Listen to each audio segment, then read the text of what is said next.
Hello students, मैं अमन शाह आज फिर आपके साथ नई वीडियो में हूँ। और आज हम बात करेंगे जो कल हमारा अधूरा टॉपिक रह गया था उसके बारे में। जो हमारा अधूरा टॉपिक था वो क्या था, फर्स्ट चैप्टर का रासायनिक समीकरण एवं अभिक्रियाओं में हमने रासायनिक समीकरण के बारे में पूरी बात की थी। लेकिन आज हम बात करेंगे दूसरे टॉपिक पे, जो पार्ट 2 के लिए मैंने जैसे कल आपसे कहा था नेक्स्ट वीडियो में दूंगा, रासायनिक अभिक्रियाओं के बारे में। तो आइए हम बात करते हैं रासायनिक अभिक्रियाओं के बारे में। रासायनिक अभिक्रियाएं क्या होती हैं, कैसी होती हैं, कितनी होती हैं, कौन कौन सी होती हैं, और उनके बारे में भी डीपली बात करेंगे।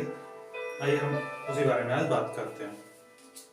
तो सबसे पहले हम अब बात करने वाले हैं रासायनिक अभिक्रिया के बारे में। तो रासायनिक अभिक्रिया है क्या? तो फर्स्ट टॉपिक हमारा रहा रासायनिक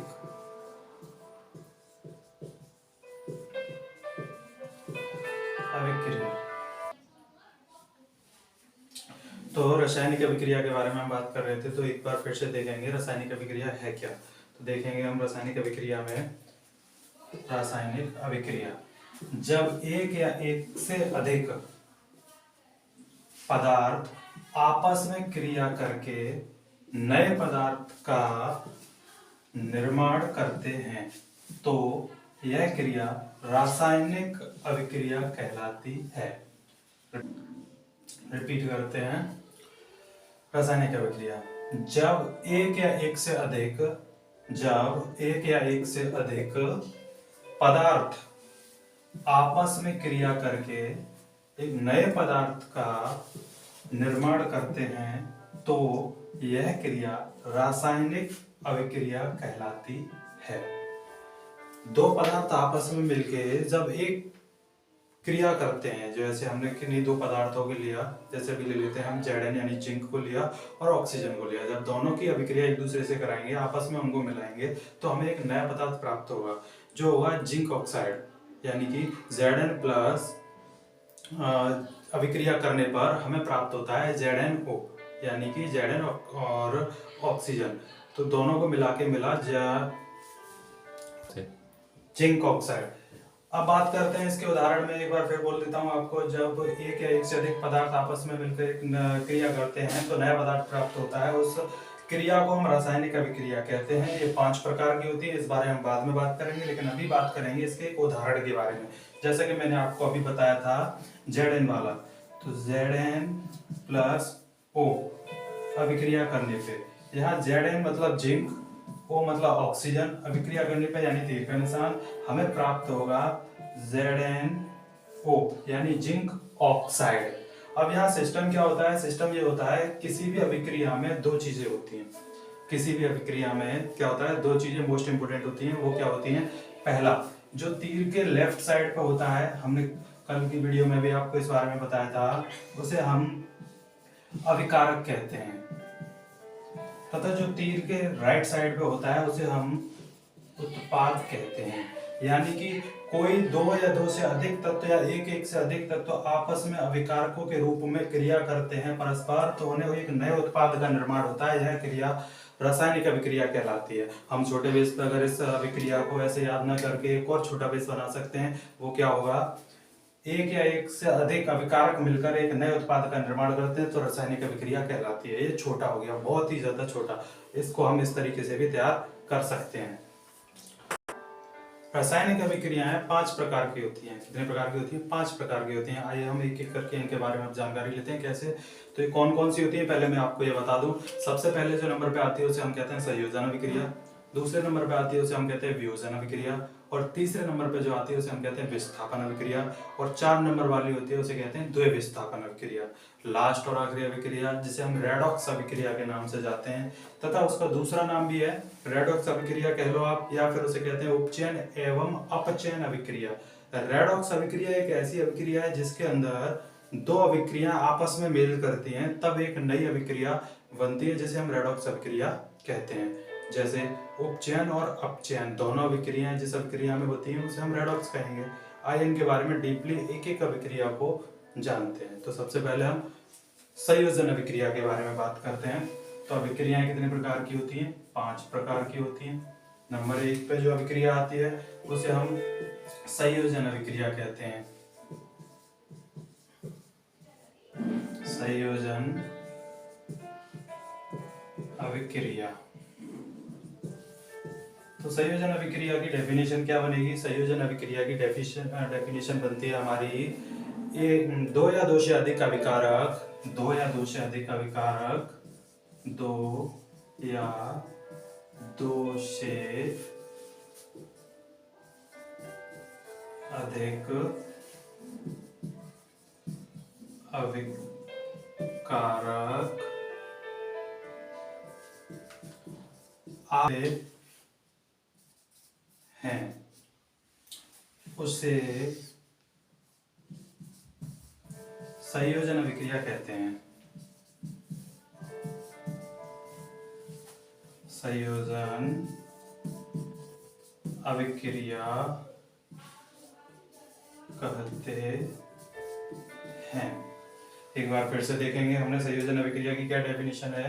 संयोजन अभिक्रिया में क्या होता है, जो अभिकारक होते हैं, अभिकारक जो भाग लेते हैं, जैसे हमने पहले बताया था, तीर के निशान से लेफ्ट साइड वाले जो ऑब्जेक्ट या पदार्थ होते हैं वो अभिकारक होते हैं। तो वो उनकी संख्या दो होगी या दो से अधिक भी हो सकती है। जब वो दो या दो से अधिक अभिकारक किसी आपस में क्रिया करते हैं, दो या दो से अधिक अभिकारक जब आपस में क्रिया करते हैं तो एक नए उत्पाद का निर्माण कर रहे हैं। कितने? एक नए उत्पाद का निर्माण कर रहे हैं, तो वह अभिक्रिया संयोजन अभिक्रिया कहलाती है या संयोजन अभिक्रिया कहते हैं। एक बार फिर से देखेंगे, किसी अभिक्रिया में दो या दो से अधिक अभिकारक, ध्यान दें, दो या दो से अधिक अभिकारक आपस में क्रिया करके एक नए उत्पाद का निर्माण करते हैं, तो उसे हम संयोजन अभिक्रिया कहते हैं। उदाहरण में मैंने आपको अभी थोड़ी देर पहले एक उदाहरण दिया था Zn+O वाला, यानी कि जिंक और ऑक्सीजन जो आपस में अभिक्रिया कर रहे थे हमारे, उसी प्रकार एक और है आयरन, जिसे हम Fe कहते हैं, Fe+O, यानी कि आयरन और ऑक्सीजन, ये दोनों क्या हो गए हमारे? अभिकारक। अभिक्रिया करने पे यानी तीर का निशान, दोनों की अभिक्रिया एक दूसरे से हुई। अभिकारक दो थे हमारे पास, दो हों या दो से अधिक हों, तो दो हमारे पास हैं। अब इन्होंने क्या किया, आपस में जब अभिक्रिया की इन्होंने, तो एक नए उत्पाद का निर्माण कर दिया। तीर के राइट साइड पे क्या होता है? उत्पाद होता है। तो उसने एक नए उत्पाद का निर्माण किया। जो नया उत्पाद होगा वो होगा FeO, यानी कि आयरन ऑक्साइड। हम Fe यानी आयरन को लैटिन भाषा में फास्फेट कहते हैं। तो दोनों अभिकारकों को आपस में मिला के जो हमें मिला वो था उत्पाद। उत्पाद की संख्या कितनी है? एक। अभिकारकों की संख्या कितनी है? दो। तो अभिक्रिया जो हमारी जो डेफिनेशन थी वो साफ साफ कह रही है, दो हों या दो से अधिक हों क्या? अभिकारक। और उत्पाद का जिसका निर्माण कर रहे हैं वो कितने हों? एक नया उत्पाद प्राप्त हो हमें, तो वह संयोजन अभिक्रिया कहलाती है। क्लियरली समझ में आ गया होगा संयोजन अभिक्रिया के बारे में। अब हम नेक्स्ट अभिक्रिया के बारे में बात करेंगे, जिसका नाम है हमारा वियोजन अभिक्रिया। तो अब हम बात करते हैं वियोजन अभिक्रिया के बारे में। वियोजन अभिक्रिया कहते हैं। तो वियोजन अभिक्रिया के बारे में बात करते हैं। तो वियोजन अभिक्रिया बिल्कुल ही संयोजन अभिक्रिया के जैसी ही है, बस चीज क्या है, जहां अभिकारक भाग ले रहे थे वहां पे अब उत्पाद का सिस्टम बनता है। जैसे संयोजन अभिक्रिया में था दो या दो से अधिक अभिकारक, यहाँ उत्पाद का सिस्टम है। देखेंगे क्या है।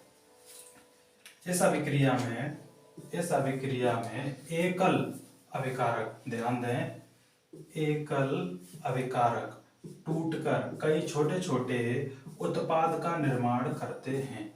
रिपीट, इस अभिक्रिया में एकल अभिकारक टूटकर कई छोटे छोटे उत्पाद का निर्माण करते हैं, तो उसे हम वियोजन अभिक्रिया कहते हैं। उदाहरण के तौर पे मैं आपको एक उदाहरण देता हूं, जैसे CaCO3, यह हमारे पास अभिकारक है।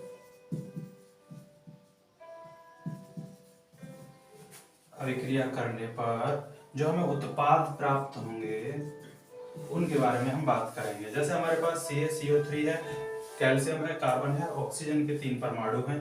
इनको हमें उत्पाद बेस करना है। अब यहाँ हमारा जैसे था एकल अभिकारक, अभिकारक कितना है? एक।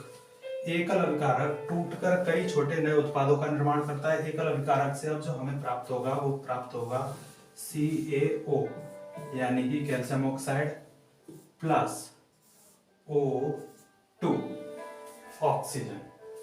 तो हमें प्राप्त हुआ CaO3 से CaO प्लस O2। जैसा कि अभिक्रिया में था, एकल अभिकारक था, उत्पादों की संख्या कितनी होगी हमारे पास? 2। अभिकारक की संख्या कितनी थी? 1। हमारी अभिक्रिया क्या कह रही है? अभिकारक कितना होना चाहिए? 1। और उत्पाद कितने होने चाहिए? वो तो टूट के कितने भी हो सकते हैं, 2 हो सकते हैं, 3 हो सकते हैं, 4 हो सकते हैं, 5 हो सकते हैं, 1 से ज्यादा होंगे। तो वह अभिक्रिया वियोजन अभिक्रिया कहलाती है। अब तीसरे नंबर पे जो हमारी अभिक्रिया थी वो आती है हमारी विस्थापन अभिक्रिया। तो विस्थापन अभिक्रिया में क्या होता है? इस अभिक्रिया के अंतर्गत अधिक अभिक्रियाशील पदार्थ कम अभिक्रियाशील पदार्थ को विस्थापित कर देता है।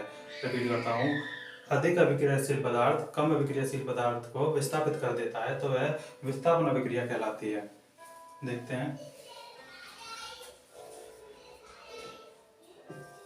इस अभिक्रिया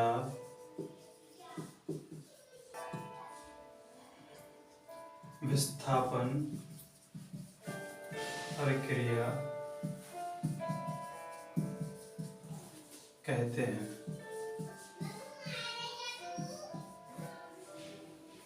एक बार फिर से हम बात करते हैं विस्थापन अभिक्रिया के बारे में। इस अभिक्रिया में होता क्या है?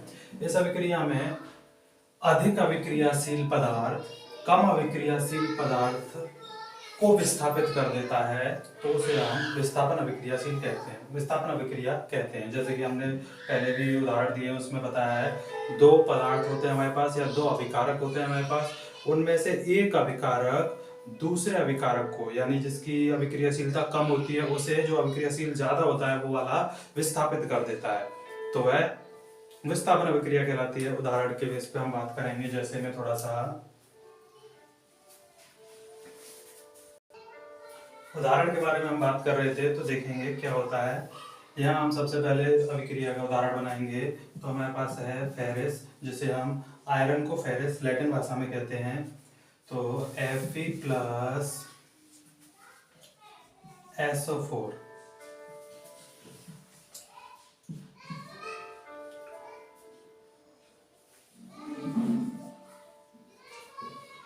तो हमने यहाँ पे जैसे में उदाहरण में लिखा है Fe प्लस CuSO4, तीर का निशान यानी अभिक्रिया करने पे हमें जो प्राप्त हुआ वो FeSO4 प्लस Cu। जैसा कि हमारी अभिक्रिया में ऊपर साफ साफ लिखा हुआ था कि कोई कम अभिक्रियाशील पदार्थ को अधिक अभिक्रियाशील पदार्थ विस्थापित कर देता है अपनी ओर, तो वही रहा यहाँ पे, इसने इस पदार्थ को विस्थापित कर दिया, यानी कि SO4 को विस्थापित करके Fe की ओर ढकेल दिया। तो जो हमें नए उत्पाद प्राप्त हुए वो क्या हुए?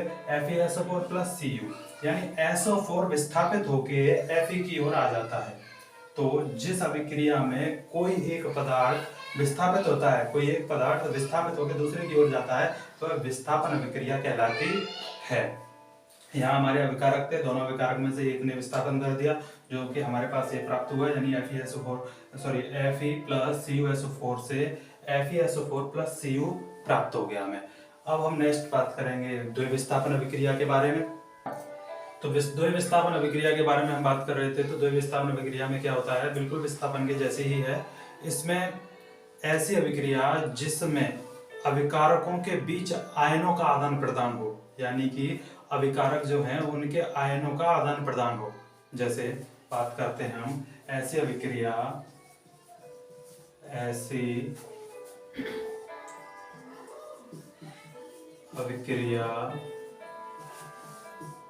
जिसमें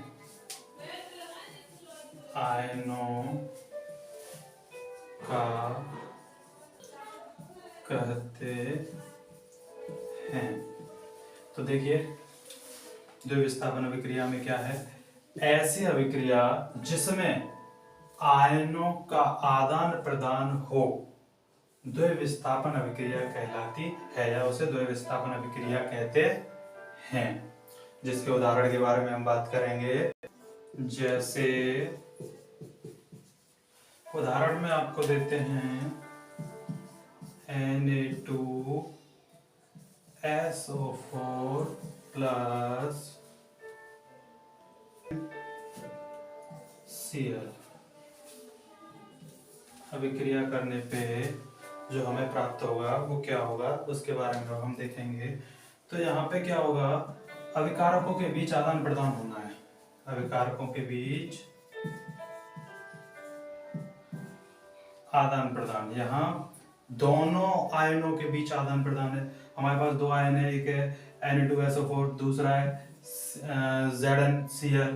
अब इनके बीच आदान प्रदान होगा तो क्या होगा, जो कम अभिक्रियाशील तत्व होंगे वो एक दूसरे से विस्थापित हो जाएंगे या एक दूसरे की ओर अपना आदान प्रदान कर लेंगे।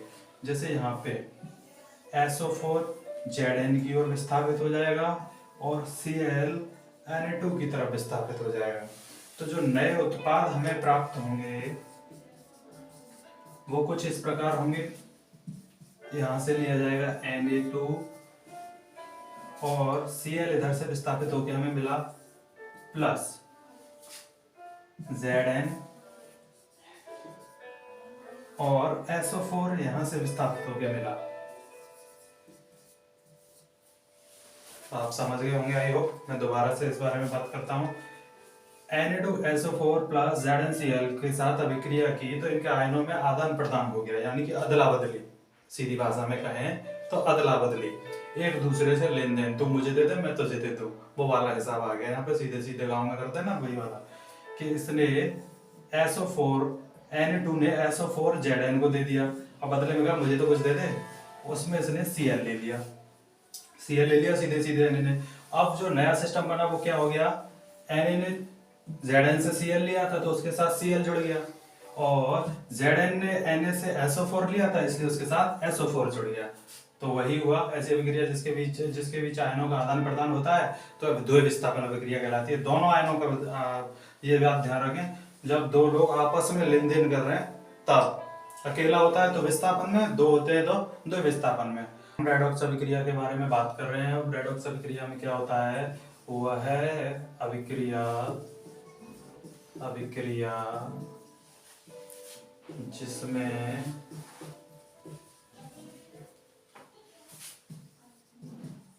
ऑक्सीजन का अभिक्रिया कहलाती है। रेडॉक्स अभिक्रिया के बारे में हम बात कर रहे हैं। तो रेडॉक्स अभिक्रिया में क्या होता है, रेडॉक्स अभिक्रिया में दो अभिक्रियाएं भाग लेती हैं। एक अभिक्रिया जिसमें ऑक्सीजन का हास्य होता है, एक अभिक्रिया जिसमें ऑक्सीजन की वृद्धि होती है। दोनों को मिला के रेडॉक्स अभिक्रिया बनती है। तो देखेंगे वह अभिक्रिया जिसमें ऑक्सीजन का हास्य तथा वृद्धि होती है रेडॉक्स अभिक्रिया कहलाती है। दोनों ही होंगी तब रेडॉक्स होगी, अगर एक है तो अलग बन जाएगा नाम, जैसे कि हमने बताया था उपचयन एवं अपचयन। तो जहां पे हास्य हो रहा है वहां रहेगा अपचयन, जहां वृद्धि हो रही है वहां रहेगा उपचयन। ये बात ध्यान रखें, जिस अभिक्रिया में दोनों प्रकार का सिस्टम चल रहा है तो वो तो हो जाएगी हमारी रेडॉक्स, और जिसमें एक सिस्टम रहेगा ऑक्सीजन का हास्य तो अपचयन, ऑक्सीजन की वृद्धि तो उपचयन। अब आइए बात करते हैं इसके उदाहरण की। जैसे हम बात करेंगे CuO प्लस H2 अभिक्रिया करने पर जो हमें प्राप्त होगा वो होगा Cu प्लस H2O। ये एक रेडॉक्स अभिक्रिया का उदाहरण है। इसमें दोनों चीजें हो रही हैं हमारे पास, अपचयन भी और उपचयन भी। कैसे देखेंगे हम, तो सबसे पहले हमारे पास जो है वो क्या है, यहाँ Cu के साथ ऑक्सीजन जुड़ा हुआ है यानी ऑक्सीजन है, लेकिन अभिक्रिया का अंत होने पे, उत्पाद के लेवल पे पहुंचने पे क्या हुआ कि यहाँ ऑक्सीजन का हास्य हो गया, ऑक्सीजन समाप्त हो गया या हट गया या हमने किसी को दे दिया तो वो हास्य बेसिस चला गया। तो कौन सी अभिक्रिया बनी यहाँ पे, अपचयन। ध्यान दें, ऑक्सीजन का हास्य हो गया तब बनी हमारी अपचयन। अब इस अभिक्रिया में एक और अभिक्रिया छुपी हुई है, वो कौन सी है? वो है क्या नाम है, उपचयन। उसमें क्या हो रहा है? ऑक्सीजन की वृद्धि। तो यहां ध्यान दें, यहाँ हाइड्रोजन हमारा अकेला है, लेकिन जब उत्पाद बेसिस पर पहुंचा तो हाइड्रोजन के साथ ऑक्सीजन जुड़ गया, यानी उसके साथ कुछ आया तो वृद्धि हुई, तो क्या बन गया? उपचयन। दोबारा देखेंगे, जिस अभिक्रिया में ऑक्सीजन का ह्रास हो रहा है वो अपचयन अभिक्रिया, जिस अभिक्रिया में ऑक्सीजन की वृद्धि हो रही है उसे उपचयन अभिक्रिया, और जिस अभिक्रिया में ये दोनों ही सिस्टम हो रहे हैं उसे हम कहते हैं रेडॉक्स अभिक्रिया। आई होप आपको अच्छे से समझ में आ गई होगी। हमने पांचों अभिक्रियाओं के बारे में बात कर ली है। सबसे पहले हमने संयोजन के बारे में तो हम बात कर रहे थे अभिक्रियाओं की। अभिक्रियाओं में हमने संयोजन, वियोजन, विस्थापन, द्विविस्थापन, रेडॉक्स, इन सब के बारे में बात कर ली है। आई होप आपको अच्छे से समझ में आया होगा। अगर नहीं आया तो एक बार फिर से वीडियो को पुश या फिर बैक करके देख लें, फॉरवर्ड करके, तो सारी चीज़ें, खास करके आपके जो उदाहरण हैं हमारे, उनमें सारी चीज़ छुपी हुई है। उदाहरण को देखेंगे अच्छे से समझ में आ जाएगा। और छोटी वीडियोस में इसलिए बना रहा हूँ क्योंकि मैंने आपसे पहले ही कहा था मैं एग्जाम लेवल तैयारी कराऊंगा आपकी, कम से कम नोट्स में आपकी बहुत अच्छे से प्रिपरेटिंग करा दूंगा। और आपको ज़्यादा कुछ करने की ज़रूरत नहीं है कि अभी इस बेसिस पे अगर हम ज़्यादा टाइम खींचें तो बहुत ज़्यादा लंबी वीडियो हो जाएगी, लेकिन जितना आपके एग्ज़ाम के लिए ज़रूरी है मैं उतनी ही वीडियो में चीज़ें दूंगा, बहुत ज़्यादा ज़रूरी। और अब मैं आगे से वीडियो में चैप्टर वाइज नहीं बनाऊंगा क्योंकि जो एग्ज़ाम लेवल आपका सेटअप है उसी बेसिस पे काम करूंगा। तो आप जिस टॉपिक में वीक हैं, आपके पास जो टॉपिक समझ में नहीं है, आप उनको कमेंट में डालें, मैं उन्हीं टॉपिक्स के ऊपर ज़्यादा वीडियोस अपडेट करूंगा और उनको छोटे से छोटे रूप में समझाने की आपको कोशिश करूंगा। मैं आपका Himanshu sir, thank you for watching my video and मिलते हैं नेक्स्ट वीडियो में। और हाँ स्टूडेंट्स, बस एक छोटी सी रिक्वेस्ट है आपसे, मेरे चैनल को ज़्यादा से ज़्यादा शेयर करें, लाइक करें, सब्सक्राइब करें और बेल आइकन ज़रूर दबाएं ताकि कोई भी वीडियो आपकी छूट ना पाए। ये ध्यान रखें। अब मिलते हैं अगली वीडियो में।